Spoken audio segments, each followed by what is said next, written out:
मैले कहाँ हो समस्या, कहाँ हाल्नुपर्छ मैले पहिचान गरेको छु। मेरो र उहाँको बिचमा केही पनि छैन, कुनै विषयमा मतभेद भएको छैन। जहाँ महिलाहरू गएका छन्, महिलाहरूले जुन ठाउँको जिम्मेवारी अहिले पाएछन् नि, त्यो ठाउँमा कुशलतापूर्वक पुरुषले भन्दा बेसी गर्ने आँट गर्नुपर्छ क्या। गुनासो गरेर मात्रै बस्ने मलाई टेरेनन्। तर यहाँ सम्भव हुने, हाम्रा अस्पतालबाट, हाम्रा डाक्टरबाट सम्भव हुने रोगहरूको पनि बाहिर जाने जुन खालको छ, यो प्रवृत्तिलाई निरुत्साहित गर्नुपर्छ। अनि सरसफाइ गर्ने अगाडि म आउँदाखेरि मन्त्रालयको अगाडिको त फोहोरको डङ्गुर देख्दा आफैलाई अचम्म लाग्थ्यो कि। नमस्कार, म दिपा दाहाल। स्याङ्जा क्षेत्र नम्बर 2 बाट नेपाली कांग्रेसका नेता गोपालमान श्रेष्ठलाई पराजित गर्दै निर्वाचित हुनुभएका पद्मा अर्याल स्वास्थ्य राज्य मन्त्री बनेको झन्डै 3 महिना पुगेको छ। उहाँ स्वास्थ्य राज्य मन्त्री बनेपछि पक्कै पनि स्वास्थ्य क्षेत्रको अवस्था निहाल्नु भएकै होला।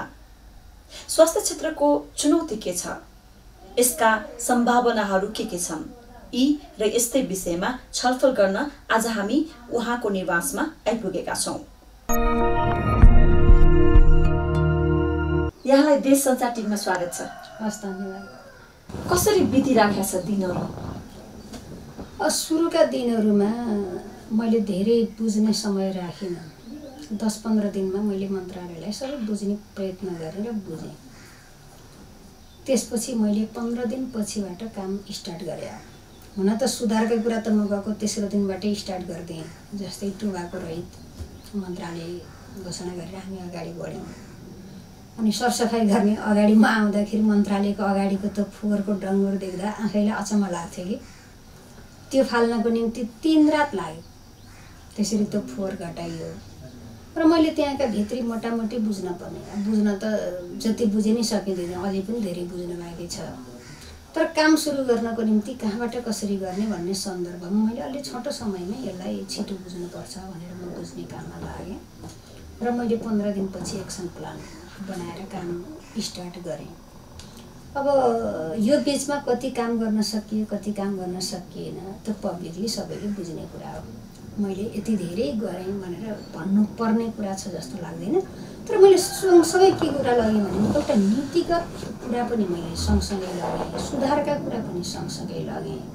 अनि त्यसका साथमा बजेट निर्माणको बेला आइहाल्यो, अनि बजेट निर्माण गर्ने कुरालाई पनि सँगसँगै लगेँ। र नीतिगत रूपमा पनि मैले यो गरेँ भन्ने केही चिज मैले गरेको छु। सुधारका क्षेत्रमा पनि मैले केही कामको सुरुवात गरेका छु, देखिने गरी नै सुरु गरेका छु।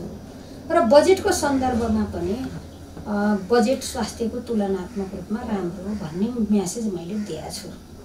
मैले छोटो रूपमा भन्न पर्दा यही नै हो। अब दैनिकको हिसाबले के गरियो भन्दा त म निकै मेरो आफ्नो खट्ने बानी नै छु। म जहाँ जान्छु म खट्छु। दिनमा कति खट्नुहुन्छ? त्यो त कामको प्रकृति हेरेर हो। म काम हुँदाखेरि साँच्चै भन्ने हो भने मैले परिवार छन् जस्तै ठान्दिनँ। म जे ठाउँमा गएको छु त्यो जिम्मेवारी कुशलतापूर्वक पुरा गर्न पर्छु भनेर अन्धाधुन्दा आफ्नो स्वास्थ्य पनि ख्याल नगरिकन खट्ने मान्छे हो। स्वास्थ्य राज्य मन्त्री भइसकेपछि त स्वास्थ्यमा ख्याल पनि गर्नुपर्छ भन्ने त्यो ह्याबिट भइसक्यो कि बेसरी खट्ने मेरो ह्याबिट भइसक्यो। त्यसैले मैले के मान्यता लाग्छ भने हामी जुन जिम्मामा हुन्छौँ त्यो जिम्मेवारी पुरुषले आधा गर्दा हुन्छ भने त्यसको डबल हामीले गरेर उसको स्थान प्राप्त गर्ने हो। डबल नगरिकन उसले बराबर गरेर हामी स्थापित हुने भनेको मतलब पुरुषहरूले जुन दैनिकी उनीहरूको पुरुषहरूको जुन तरिकाले दैनिकी बिच त्यो दैनिकी हाम्रो डबल महिलाले नगर्दासम्म महिलाले गरे भन्ने हुँदैन। पुरुषले जति गर्दा यिनीहरूले गरे भनेर भनिन्न, उनले भन्दा बेसी गरेर भने बल्ल गरेछ भन्ने पार्ने।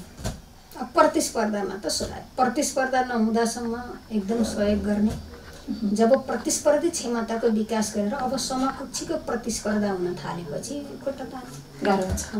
यो त अब चरित्र हो। यो चरित्रलाई बुझेर आत्मसात गरेरै लाग्नुपर्छ, दुःख मान्न हुँदैन। सांसद हुँदा र अहिले स्वास्थ्य राज्य मन्त्री हुँदा फरक के पाउनु भएको छ? त्यो जिम्मेवारी घटेको पाउनु भएको छ या अझ बढेको छ? आफू जहाँबाट निर्वाचित भएर आइयो त्यो ठाउँप्रति जवाफदेही हुने, त्यहाँको विकासको नेतृत्व गर्ने, सामाजिक कामको नेतृत्व गर्ने दुईटा पक्ष। यो दुई हालको भूमिका निर्वाह गरी हुन्थ्यो भने अहिले मन्त्री भइसकेको सन्दर्भमा आफ्नो निर्वाचन क्षेत्र, आफ्नो जिल्लाप्रतिको उत्तरदायित्व छ हरेक हिसाबले त्यहाँका जनताको गार्जियनसिपको भूमिका निर्वाह गर्न पर्ने एक खालको दायित्व छँदैछ। त्यसको अलावा अहिलेको जिम्मेवारीले मुलुक सञ्चालन गर्ने ठाउँमा हो नि। सरकार भने त मुलुक सञ्चालन गर्ने ठाउँ हो। त्यसको सदस्यको हैसियतमा यो मुलुकलाई कसरी अगाडि बढाउने, यो मुलुकको विकास, यो मुलुकको समृद्धिको निम्ति चिन्तन गर्ने, मनन गर्ने, आफूलाई जुन ठाउँमा खटाएको छ त्यो ठाउँबाट सिङ्गो मुलुकभरिका जनताको निम्ति सेवा प्रवाह गर्न सकिने योजनाहरू प्रस्तुत गर्ने। भनेपछि आफ्नो जिल्लामा मात्रै सीमित न सिङ्गो मुलुकको निम्ति सोच्ने, सिङ्गो मुलुकप्रति जवाफदेही हुने, आफू जहाँ रहेको छ त्यहाँबाट मुलुकवासीको निम्ति गर्न सकिने चिज के हो, सेवाका क्षेत्रका काम के हुन् हैन, विकासका क्षेत्रका काम के हुन्, अहिले समृद्धिको कुरा छ त्यसको निम्ति आफ्नो ठाउँबाट आफूले जिम्मेवारी लिएको ठाउँबाट के गर्न सकिन्छ भनेर जनतालाई सेवा प्रवाह गर्ने गरी हामी कसरी जाने, त्यो खालको जिम्मेवारी, त्यो खालका योजना निर्माण गर्ने, त्यो खालको योजनालाई एक्सन प्लानमा लाने खालको ठाउँमा हामी छौँ। त्यसैले मन्त्री हुँदाको जिम्मा र सांसद हुँदाको जिम्मेवारीमा आकाश जमिनको फरक छ र हुन पनि पर्छ। हजुर, स्वास्थ्य क्षेत्र तपाईँले कस्तो पाउनुभयो? पहिले सुन्ने जस्तो छ कि तपाईँले सुन्ने गर्दै आएको, या फरक छ, या अझै त्यसको त्यो हुन्छ नि यथार्थ धेरै फरक छ, के छ? हामी जति संवेदनशील बन्न पर्ने हो त्यति संवेदनशील बन्न सकेका रहेछौँ भन्ने मैले त्यो खालको शिक्षा प्राप्त गरेका छु। र अनि राज्यले गर्नुपर्ने कुराहरू स्वास्थ्य क्षेत्रको सुधारको निम्ति धेरै गर्नुपर्ने छ भन्ने पनि मैले पहिचान गरेका छु। स्वास्थ्य क्षेत्रको सुधारमा गर्नुपर्ने चिज धेरै छ है भन्ने कुरा पनि मैले महसुस गरेका छु। किनभने मान्छे बचाउने दायित्व त राज्यको हो नि। मानिसै रहेन भने अरू विकास केको निम्ति हो? यो एकदम जेन्युन प्रश्न हो क्या। कसैलाई लाग्न सक्छ अहिले आफू त्यहाँ भएको भएर है यो कुरा गर्यो भन्ने। म बाहिर हुँदा पनि मैले यो कुरा गरिनँ, स्वास्थ्यभन्दा शिक्षाभन्दा अरू ठुलो कुरा हो नि भन्यो भने त्यसबाट कुरा गरौँला। नत्र शिक्षा र स्वास्थ्य जनताको नैसर्गिक अधिकार भनेर हामीले भन्यौँ। सम्भवतः यो कुरा हामीले संविधानमा पनि लेखिसकेका छौँ। अब यसलाई जनताले व्यवहारबाट अनुभूत गर्ने गरी कार्यान्वयन गराउने दायित्व हाम्रो होइन। हामी त्यो दिशातर्फ लक्षित हुन पर्दैन र पर्छ। त्यसैले यो स्वास्थ्यमा आज उभिरहँदा स्वास्थ्य क्षेत्रबाट हामीले जनतालाई अनुभूत दिलाउने, परिवर्तनको अनुभूत दिलाउने, स्वास्थ्य राज्यले आफ्नो दायित्व हो भन्ने कुरालाई स्वीकार गरेका छ भन्ने जनतालाई व्यवहारबाट बोध गराउन हामीले धेरै राम्रा कामहरू गर्नुपर्नेछ। र हिजो जे काम गरेका छौँ सकारात्मक कामहरूलाई संरक्षण गर्ने र देखिएका जे विकृतिहरू छन्, विसङ्गतिहरू छन्, ती चिजहरूलाई हामीले व्यवस्थित गरेर लैजान पर्ने मैले देख्छु। अस्तव्यस्तता छ। त्यो अस्तव्यस्तता अझै स्पष्ट बनाउनुस् न, त्यो कस्तो खालको अस्तव्यस्तता छ? राज्यले वास्तवमा एक खालको सुविधा जनतालाई दिएछ स्वास्थ्यको क्षेत्रमा। त्यो सुविधा उपभोग लक्षित समूहले गर्न पाए कि पाएनन् भनेर खोज्दै जाँदा धेरै लक्षित समूहले जसको निम्ति राज्यले त्यो सुविधा छुट्याएको हो, मानिलिनु 10%।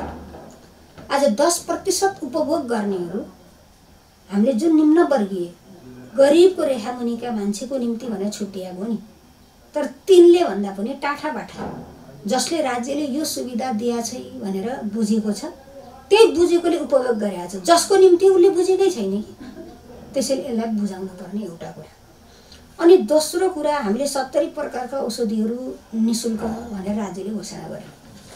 त्यो निःशुल्क भनेको औषधि जसको निम्ति हो त्यो लक्षित समूहले प्रयोग गर्न पाए कि पाएन भन्दा पाउँदै पाएन भन्ने होइन, पाएको छ। पाउन त पाएको छ, तर त्यहाँ पनि अनियमितता भएको छ। त्यहाँ पनि हामी अनुगमनमा जाँदाखेरि अनियमितता भएको छ। यसलाई हामीले सुधार्न पर्छ। अनि अर्को कुरा, अहिले राज्यले आधारभूत स्वास्थ्य निःशुल्क भन्यो। आधारभूत स्वास्थ्य मौलिक अधिकार संविधानमा लेख्यौँ, त्यसलाई कार्यान्वयन गर्नको निम्ति हामीले यो बजेटमा ल्यायौँ। आधारभूत स्वास्थ्य निःशुल्क भनेपछि आधारभूत स्वास्थ्य उपभोग गर्ने कहाँ हो? गाउँ तहमा हो। हाम्रा अहिलेका पालिकाहरू, नगरपालिका, गाउँपालिकाका प्रत्येक वार्डहरू हाम्रा आधारभूत स्वास्थ्य सुविधा प्राप्त गर्ने ठाउँ हुन्। जनता कहाँ छन्? त्यहीँ छन्। जनता कहाँ भन्दा जनता त्यहीँ छन्। त्यसैले जनताले त्यो सुविधा प्राप्त गर्ने हाम्रा स्वास्थ्य संस्थाहरू त्यो सुविधा दिनको निम्ति, व्यवस्थित सुविधा दिनको निम्ति हामीले लायक बनाएको छौँ कि बनाएको छैनौँ, योग्य बनाएको छौँ कि बनाएको छैनौँ भन्दा अहिले हामी यो राज्य यो सरकार जुन खालको उद्देश्यले आधारभूत स्वास्थ्य निःशुल्क भनेको छ त्यसलाई ठिक ढङ्गले प्रभावकारी हिसाबले कार्यान्वयन गर्न सक्ने खालका योग्य तलका संस्था छैन। अब हामीले योग्य बनाउनुपर्छ। त्यसैले हामीले एक पालिका एक अस्पताल एक वार्ड एक स्वास्थ्य चौकी हामीले यो कुरो ल्यायौँ सरकारले र बजेटमै घोषणा गर्यो र अहिले हामीले हेर्दाखेरि मुलुकभरि 2312वटा वार्डमा स्वास्थ्य संस्थै छैन। पहिलो दायित्व राज्यको त्यो वार्डमा जनता छन् र जनताले त्यो वार्डबाट प्रारम्भिक सुविधा लिने हो स्वास्थ्यको भनेपछि पहिले त्यहाँ हुन पर्यो भनेर यो 2 वर्षभित्रमा हामीले 2312वटा स्वास्थ्य संस्थाहरू गठन गर्ने भनेर यही सालको निम्ति 1200 हामीले घोषणा गऱ्यौँ। त्यो 1200 कहाँ भन्ने ठाउँ किटान गर्न मात्रै बाँकी छ। अब मन्त्रालयले त्यो ठाउँ किटान गरेर अर्थमा त्यो अख्तियारी लिने र हामीले स्थानीय तहलाई पठाइदिने। तर घोषणा त कार्यान्वयनमा आएको त हामीले बिरलै पाउँछौँ। अनि यसपालि चाहिँ त्यो ठ्याक्कै कार्यान्वयन हुने आधार तपाईँसँग के छ त? कार्यान्वयन गर्ने आधार केन्द्रबाट सबै गरौँ भन्ने नै कार्यान्वयन हुँदैन। अहिले हामीले तल स्थानीय सरकार गठन भएको छन्। स्थानीय सरकारहरूलाई अझै पर्याप्त काम पुगेन भनेको छ। प्रदेश सरकार छ, प्रदेश सरकारले हामीलाई पर्याप्त काम पुगेन भनेको छ। अब हामीले यहाँबाट पोलिसी बनायौँ, केन्द्रबाट हामीले पैसा विनियोजन गऱ्यौँ। अब त्यो कार्यक्रम र अनि बजेटको अख्तियारी तल पठाइदिएर तपाईँहरू गर्नुहोस् भनेपछि यो केही समस्या छैन। हाम्रा 753वटा पालिकाले 1200 स्वास्थ्य चौकी बनाउन सक्दैन? मलाई लाग्दैन बनाउँछ। त्यसैले कार्यान्वयन हुन्छ। विगतमा कार्यान्वयन भएन भन्ने कुरा कतिपय पैसा नछुटिएका योजनाहरू होलान्, त्यस्ता कुराहरू कार्यान्वयन नभयो होला। अनि अर्को के छ भन्दा स्वास्थ्यकै कुरा गर्दा हामीले विगतमा बनाएका स्वास्थ्य चौकी अनि स्वास्थ्य अस्पतालहरू संरचनाहरू के भयो भन्दा लोड भयो कि एकै ठाउँ है, एकै ठाउँमा लोड भयो भरको एउटैले होल्ड गर्ने अनि टाइममा सम्पन्न नहुने र संरचना क्वालिटीको पनि नबन्ने यो पनि हामीले देखिरहेछौँ। अब यो चिजलाई अन्त्य गर्नको निम्ति पनि अब हामीले तलै दिनुपर्छ। तल दिएपछि प्रदेशलाई दिन मिल्ने अस्पतालहरू प्रदेशले बनाउँछ, स्वास्थ्य चौकीहरू स्थानीय पालिकाले बनाउँछन् अनि माथिका विशेषज्ञ अस्पतालदेखि लिएर ठुल्ठुला अस्पताल हामी बनाउँछौँ, केन्द्रले बनाउँछ। त्यो भएपछि यो एक्सनमा जान्छ र सफल एक्सनमा जान्छ। गर्न पनि त्यही पर्छ भनेर हामी यो खालको वर्कआउट गरिरहेछौँ। भनेपछि तपाईँको भनाइअनुसार चाहिँ स्वास्थ्य सेवाको प्रवाह अथवा स्वास्थ्य सेवा चाहिँ तल्लो स्तरबाट सुरु गर्नुपर्छ। तल्लोबाट जहाँ जनता छन् त्यहीँबाट सुरु गर्नुपर्छ।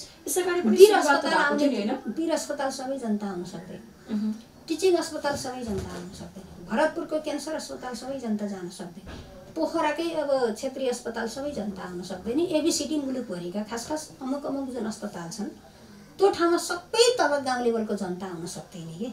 त्यसैले गाउँ लेभलका जनता आउन सक्ने अस्पताल कुनै स्थानीय अस्पताल नै हो कि। जनताले सुविधा लिने स्थानीय अस्पताल हो। त्यसैले स्थानीय अस्पताल अब व्यवस्थित बनाउनै पर्छ। त्यसको लागि सुविधा सम्पन्न बनाउनै पर्छ। बजेट चाहिन्छ, बजेट पनि चाहिन्छ, मेन पावर पनि चाहिन्छ। संरचना भएर जनताले सुविधा पाउँछ। चुनौतीको कुरा छ, गर्नुपर्छ। हामी बिस्तारै एकैचोटि सबै नसके पनि, किनभने नेपालमा त जनशक्ति विशेष गरी स्वास्थ्य क्षेत्रको कुरा गरेर मैले हेरिरहेको छु। म आइसकेपछि पनि हाम्रो जनशक्तिको के जनशक्तिको आकलन पनि गरेका छु। हाम्रा भएका जनशक्तिको के हो त, कार्य सम्पादन के हो भन्ने पनि मैले आफ्नो विश्लेषण गरिसकेका छु। के छ त अवस्था? स्वास्थ्य क्षेत्रमा त सधैँ गुनासो सुनिन्छ।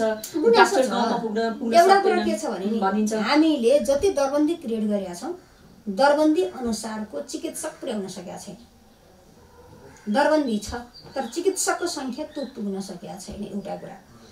दोस्रो कुरो भएको चिकित्सकहरू पनि अब अलिकति खटाएको ठाउँमा जानको निम्ति समस्या छ भन्ने छ। त्यसको पछाडि सरकारका कमजोरी छैन त? छ। सरकारले कम्तीमा पनि डाक्टर भएर आउनको निम्ति त उसको धेरै खर्च भएको छ नि। त्यो खालको सेवा सुविधा दिन सकेनौँ भने हामीले दुर्गम क्षेत्रमा डाक्टरहरूलाई प्रोत्साहित गरेर पठाउनै सक्दैनौँ कि। सरकारी छात्रवृत्तिमै पढेका डाक्टर गाउँमा जान्नन् अनि गएका छन् तर हामीले अपेक्षा गरे अनुसार गएका छैनन्। त्यसैले अब नियम बनाउनुपर्छ। जो सरकारको सुविधामा पढे ती पढेकाले पनि फेरि सहरै रोज्न पाइन्न कि।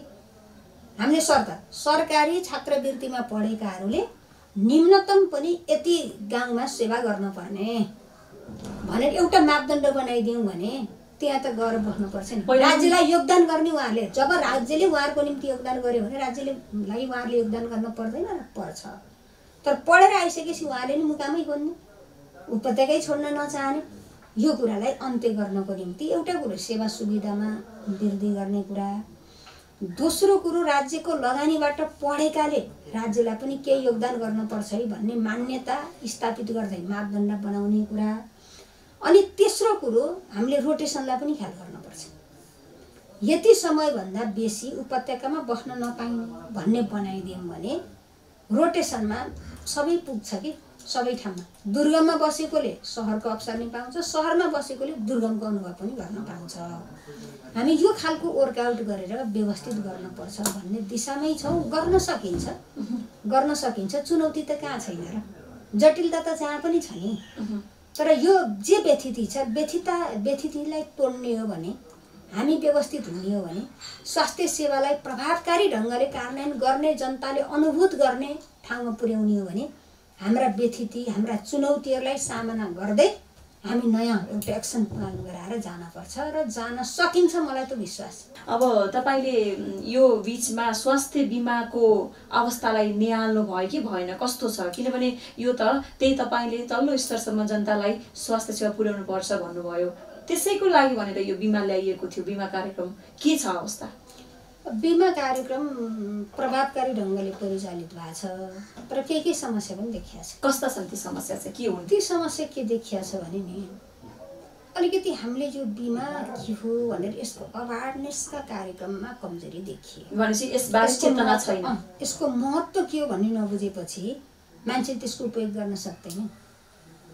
अहिले एक खालको के समस्या आयो भन्दा बिरामी भएपछि बिमा सदस्य बन्ने, बिरामी नभएकाले नभन्ने हो।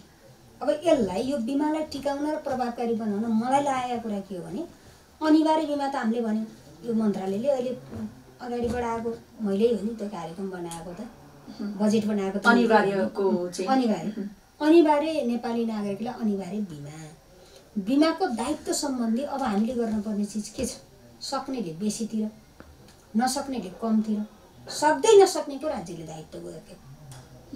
अहिले ज्येष्ठ नागरिकको हिसाबले 70 वर्षभन्दा माथिकाको बिमाको दायित्व राज्यले बेहोर्दिने हामीले भन्यौँ। तर अरू पनि अब हामी जब विपन्न कार्ड बाँड्छौँ नि, बिमा कार्यक्रम लागू भएपछि सबै मुलुकभरि हामीले विपन्न कार्ड बाँड्छौँ। कहिले पुरा हुन्छ? अब फेरि यो आउने आर्थिक वर्षदेखि हामी त 77 जिल्लामै लागू गर्ने भनेका छौँ। 33 माइनस गरेर बाँकी भएकामा त हाम्रो लागू हुन्छ। जब सरकारले विपन्नको लाइसेन्स नै दिन्छ भने हिजो त्यो नभएर पो व्यथिति भयो त।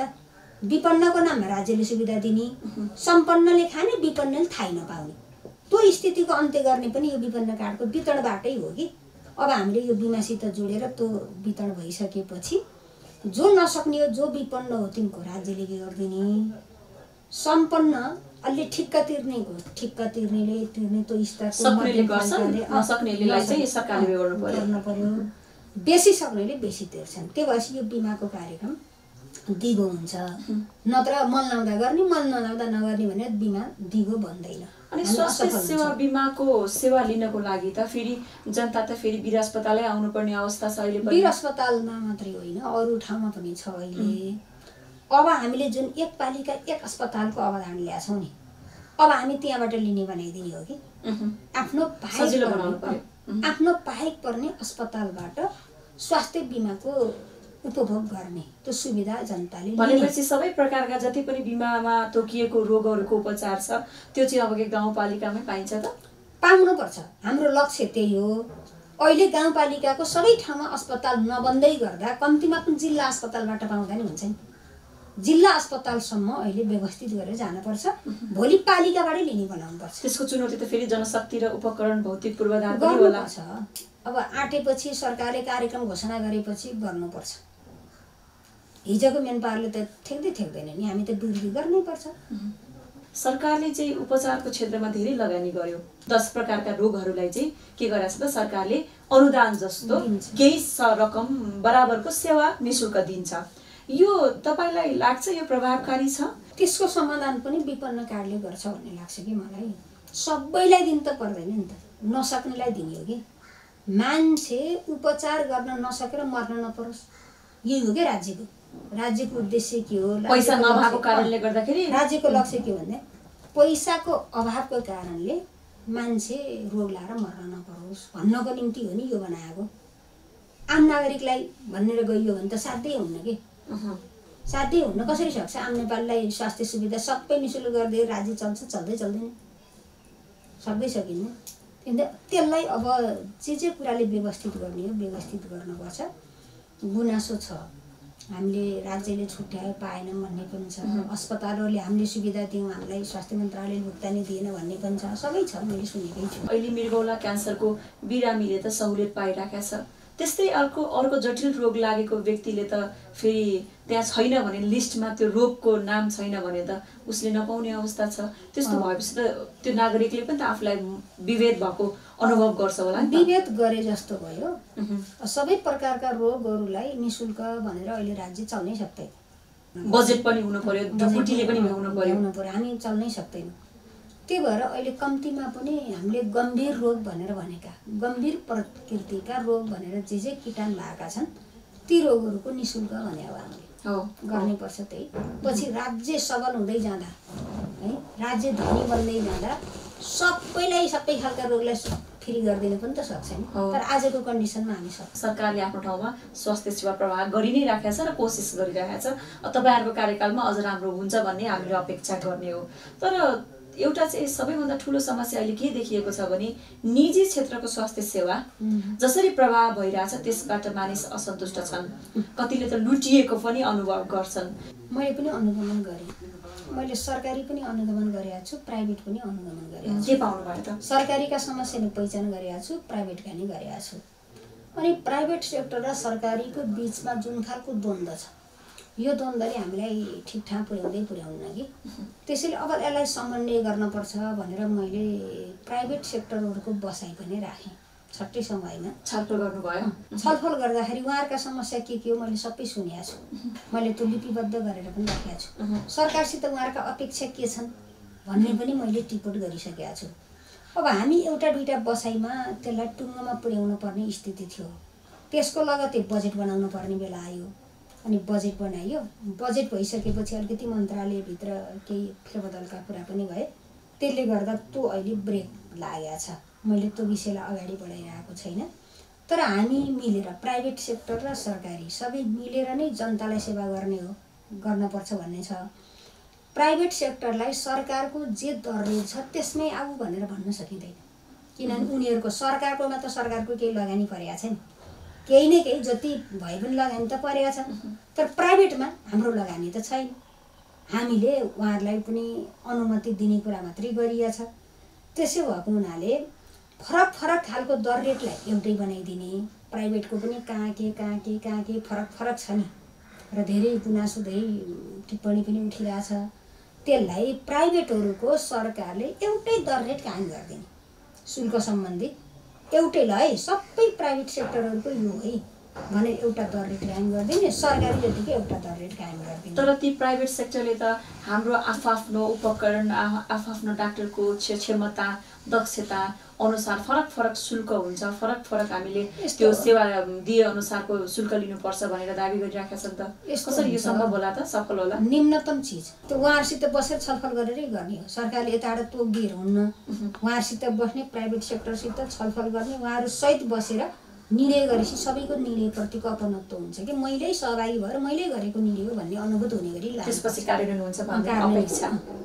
हाम्रो नेपालमा जति धेरै स्वास्थ्यको कुरा गरे पनि, स्वास्थ्य सेवाको कुरा गरे पनि अन्ततगत्तो पैसा हुने अन्य वर्गका मानिसहरू पनि विदेशै जान्छन्। उपचारको लागि विदेश जान नपर्ने दिन कहिले आउँछ? के लाग्छ? एउटा त अलिअलि हाम्रो मानसिकता भन्ने लाग्छ बाहिर गएपछि उत्पातै ठुलै चिज हुन्छ भने। डक्टरकै कुरा हेर्दा होला विज्ञताको हिसाबले बाहिर राम्रा छैनन् भन्ने होइन, राम्रा पनि होलान्। तर बाहिर हामी गएर उपचार गर्ने डक्टर बराबरका नेपालमा पनि छन्। यो कुरो एउटा बोध गराउनुपर्छ कि हामीले आफूलाई नै कमजोर देख्ने, हाम्रो विज्ञतालाई नै कमजोर ठान्ने जुन मानसिकता छ यो मानसिकता तोड्नुपर्छ र यहाँबाट उपचार हुन सक्ने रोगहरू यहीँ गर्नुपर्छ उपचार भन्ने मलाई लाग्छ। त्यसलाई कुन विधिबाट कुन मान्यताबाट स्थापित गर्ने हो त्यसको छलफल गरौँ। छलफल गर्न सकिन्छ। कसैलाई योभन्दा बेसी अलिकति विज्ञता भएको ठाउँमा जाउँ, विज्ञहरूसित देखाउँ भन्ने लाग्छ भने त्यो निषेधै गर्नुपर्छ भन्ने पनि जान छुट हुन्छ। तर यहाँ सम्भव हुने, हाम्रा अस्पतालबाट, हाम्रा डाक्टरबाट सम्भव हुने रोगहरूको पनि बाहिर जाने जुन खालको छ, यो प्रवृत्तिलाई निरुत्साहित गर्नुपर्छ। त्यो कसरी सम्भव होला त? कुन विधिबाट, कुन प्रक्रियाबाट हो त्यसलाई निरुत्साहित गर्नुपर्छ भन्ने लाग्छ। त्यो छलफलबाटै एउटा निष्कर्ष निकालिने कुरा हो। अब दोस्रो कुरो, अलिअलि जान चाहँदै पनि हाम्रो व्यवस्थापकीय पक्षमा के कमजोरीहरू छन्।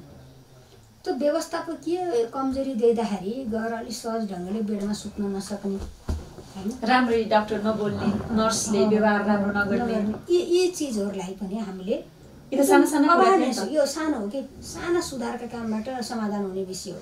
यसलाई अवेरनेसका कार्यक्रमहरू मार्फत यो समस्याको समाधान गर्नुपर्छ। त्यही सिलसिलामा पहिले वीर अस्पतालमा हामीले सफाइको अभियान सुरु गऱ्यौँ। मलाई लाग्छ नि वीर अस्पताल अलि फोहोर भयो, त्यही भएर जान सकिएन भन्ने लागेका मान्छेहरू अब यसलाई टिकाउन सक्छन् कि सक्दैन, मैले सुरुवात गरिदिएँ। टिकाउन सक्छन् कि सक्दैन मलाई थाहा छैन। यो टिकाउन सक्दा म हुँ भन्ने पनि गयो हुन्छ। गरे हेर्नुहोस् कोठाहरू कसरी टल्किए, कोठा टल्किँदैमा, सफा हुँदैमा, अनि भित्री चिज फेरि मिलेन भने त चल्दैन। भित्री सफाइका पनि छन्, भित्रका काम गर्ने, सेवा दिनेको मन पनि सफा हुनु पर्यो। सेवा दिने ठाउँका सफा पनि गर्नुपर्ने छ। हामीले आवरणको सफामा चम्काइदिया छ। अब सेवा दिने ठाउँमा पनि हामीले एउटा नमुना अस्पताल, सरकारी अस्पतालमा एउटा नमुना अस्पताल, हाम्रो सबभन्दा पुरानो राज्यको सम्झेठो पनि हो, जेठो अस्पताल भन्ने हिसाबले मैले सुरु गरे हो। अब अहिले बाहिरी कुरा सकियो, अब भित्री कुरामा पनि हामी त्यहाँको अस्पताल प्रशासन सञ्चालकहरूसित बसेर, चिकित्सकहरूसित बसेर, स्वास्थ्य कर्मीहरूसित बसेर अन्तर्क्रिया गरेर भित्री कुरा पनि कसरी सुधार गर्ने भन्नेतिर जान्छौँ। त्यो वीर अस्पताल त आफै सरकारले पनि पहिले सफा गर्न सक्थ्यो नि, होइन? धुर्मुस र सुन्तली नै चाहिन्थ्यो अग्रसरता लिनको लागि। सुन्तली त यस्तो कुरा हो कि यो सरकारको अभियान हो। जब अभियानता स्टार्ट गर्ने कन्सेप्ट ल्याउने मान्छे म यहाँ छु त, अरूले भनेर त भएन नि, हैन? भनेपछि यो बाहिर जसरी आइराखेको छ धुर्मुस र सुन्तलीले वीर अस्पताल चम्काए भन्ने कुरा आइरहेछ। त्यो त्यहाँ तिनीहरू छन्, हाम्रो अभियानमा सहभागी बनेका छन्, है, नबनेको होइन। तर कन्सेप्ट सरकारको हो। उहाँहरूलाई पनि सरकारले आउनुहोस् अभियानमा भनेर सामेल बनाएको हो कि। त्यसैले उहाँहरूले डिजाइन गरेर, है, अनि उहाँहरूले हामीलाई बोलाएर हामी गएकै हो। मैले स्वास्थ्य मन्त्रालयमा बोलाएको छु, यही क्वार्टरमा बोलाएको छु। ल तपाईँहरूको के छ, यो राम्रो गर्न पर्यो, तपाईँहरूको अनुभवहरू के छन्, तपाईँहरूका सुझावहरू के छन् भनेर अस्पताल मन्त्रालय हामी सबै बसेर वर्कआउट गऱ्यौँ। ल यसलाई सफा गरौँ। अब देशभरिको, वीर मात्रै होइन, देशभरिका अस्पताल सफा गर्ने भन्ने हो नि त मेरो अभियान त। तर सुरु कहाँबाट गरौँ भन्दा वीरबाट गरौँ भनेर पहिलो त्यहाँ भयो। वीर अस्पताल हाम्रो थालनी हो, लक्ष्य हाम्रो देशभरिका सरकारी अस्पताल हो। त मैले धेरै पटक भनेको छु नि। भनियो भनेपछि ओहो मन्त्रीज्यू तपाईँ त राम्रो सोचाइ ल्याउनु भयो, तपाईँको अभियानमा हामी नै सहभागी बन्छौँ भनेर आउनुभयो। हामी पनि सरसफाइ दूत, हामी पनि यो तपाईँको महाअभियानमा सहभागी बन्छौँ भन्नुभयो। मैले वेलकम गरेँ। सारा देशको स्वास्थ्य सेवाको अवस्था नियमन गर्नुपर्ने, अनुगमन गर्नुपर्ने र तल्लो स्तरमा स्वास्थ्य सेवा पुगेको छ कि छैन भनेर चाहिँ सूक्ष्म तरिकाले हेर्नुपर्ने मन्त्रालय चाहिँ यस्तो अवस्थामा पुग्छ भने त हामीले के अपेक्षा गर्ने त फेरि? अनि त्यो त जहाँ व्यथिति छ, निराशा भएर जाने भने त केही पनि हुँदैन। बिग्रियो भनेपछि सपार्ने दायित्व नि हाम्रो होइन। पहिले समस्या पहिचान गरेपछि समाधान गर्ने दायित्व पनि हाम्रो हो। समाधान गर्न नसकिने चिज के छ? फेर्न सकिन्छ क्या। सबैले सङ्कल्प गर्नुपर्छ, इमान्दारितापूर्वक एकदम मनलाई साँची राखेर सङ्कल्प गर्दा दिन धेरै समय लाग्दैन। बाहिर एउटा कुरा भित्र एउटा कुरा गरेर के सुधारिन्छ? बाहिर हो भने भित्र पक भनेर के हुन्छ? केही पनि हुँदैन। समस्या यही। तपाईँ सबैले मैले यो प्रसङ्ग किन उठाएँ भने देखेनौँ, हामीले देख्यौँ नि। तिनै मान्छे सरकारीमा जाँदा के छ तरिका काम गर्ने, तिनै मान्छे प्राइभेटमा जाँदा के छ तरिका हामीले देखाएको छैन। त्यति बुझ्दैन, त्यति पहिचान गर्दैन। त्यसको सफा कसरी हुन्छ? पहिले यो मानसिकता चेन्ज गरेर सफा हुन्छ। सकिन्छ त? त्यो त अलि तपाईँलाई पनि फेरि भने सकिन्छ। 2-4 वटा एक्सन गर्दा सकिन्छ क्या। निर्ममतापूर्वक एक्सन गर्दा सुध्रिन्छ क्या। डराएर केही जातै हुँदैन। हामी बनाउन आएको बनाउने हो भनेर आफूले स्वार्थ राख्ने नि केही पनि हुँदैन, आफूले नि मनभित्र स्वार्थ राख्ने नि केही जात सुध्रिन्न। निस्वार्थ भावले म बनाउन आएको बनाउने हो भन्ने हो भने छोटै समयमा सुधार हुन्छ। मैले कहाँ कहाँ हो समस्या, कहाँ कहाँ हाल्नुपर्छ मैले पहिचान गरेको छु। तपाईँले जति उत्साहपूर्ण तरिकाले काम अगाडि बढाउनु भएको थियो त्यो चाहिँ रोकियो भन्ने कुरा छ। स्वास्थ्य मन्त्री र तपाईँ बिच चाहिँ भएको के हो? मेरो र उहाँको बिचमा केही पनि छैन, कुनै विषयमा मतभेद भएको छैन। मैले उहाँलाई आफूले सुरु गरेका काम यी छन् है भनेर मोटामोटी यसो ब्रिफ गरेको छु। अब कहाँ कहाँ के प्रोसेस पुगेको छ भने फाइल खडा गरेर मैले बुझाउन बाँकी छ, म हजुरलाई दिन्छु भनेको छु। मैले नीति बजेटमा थालनी गरेका नयाँ कामहरू पनि म दिन्छु, कति वर्कआउट भएको छ त्यो पनि बताउँछु।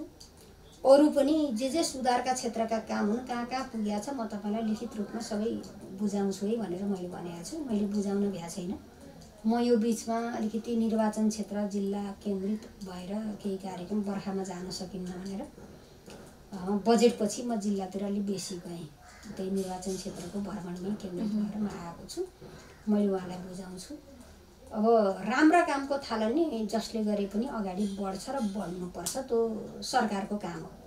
मैले व्यक्तिले गरेको त होइन, त्यो त सरकारको तर्फबाट म प्रतिनिधि थिएँ त्यहाँ। त्यसैले म प्रतिनिधिको हैसियतले त्यो जिम्मा मेरो थियो, मैले यो गर्न पर्यो भने सुरु अगाडि बढाएँ। अहिले चाहिँ तपाईँले जुन अख्तियारी नपाएको भन्ने कुरा बाहिर आइरहेको छ, जसले गर्दाखेरि नयाँ निर्णयहरू पनि गर्न नसकेको र नयाँ कार्यक्रमहरूलाई पनि एउटा हुन्छ नि पहिलेको जस्तै गरी सक्रियताका साथ अगाडि बढाउन तपाईँ नसकेको भन्ने कुराहरू बाहिर आएको छ। यो चाहिँ यथार्थ के हो चाहिँ अहिले तपाईँलाई मैले एकदम क्लियर गरिदिन्छु। अहिले म त्यहीँ छु है, अहिले म स्वास्थ्य मन्त्रालयमै छु।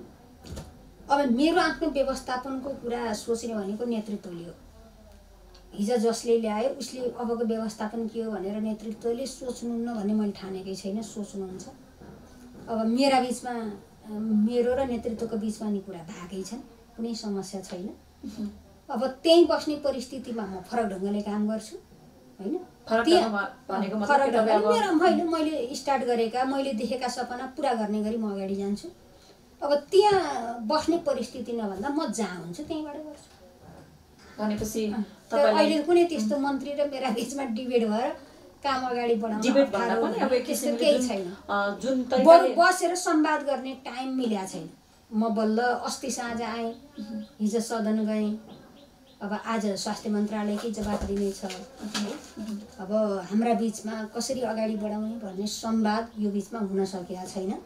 त्यो कार्यव्यस्तताका कारण उहाँले चाहिँ चासो दिनुहुन्न, बसेर छलफल गर्नुपर्छ, तपाईँले यो गर्नुपर्छ त्यो गर्नुपर्छ, मैले के गर्ने म छैन, म मन्त्रालयमा छैन, म भूगोलमा गएको छु जिल्लामा है। अब आएपछि हाम्रो बिचमा केही कुरा हुन्छन्, मैले उहाँलाई बताउनु पर्ने बुझाउन पर्ने कुरा पनि म बुझाउँछु अनि हाम्रो बिचमा केही छलफल होला।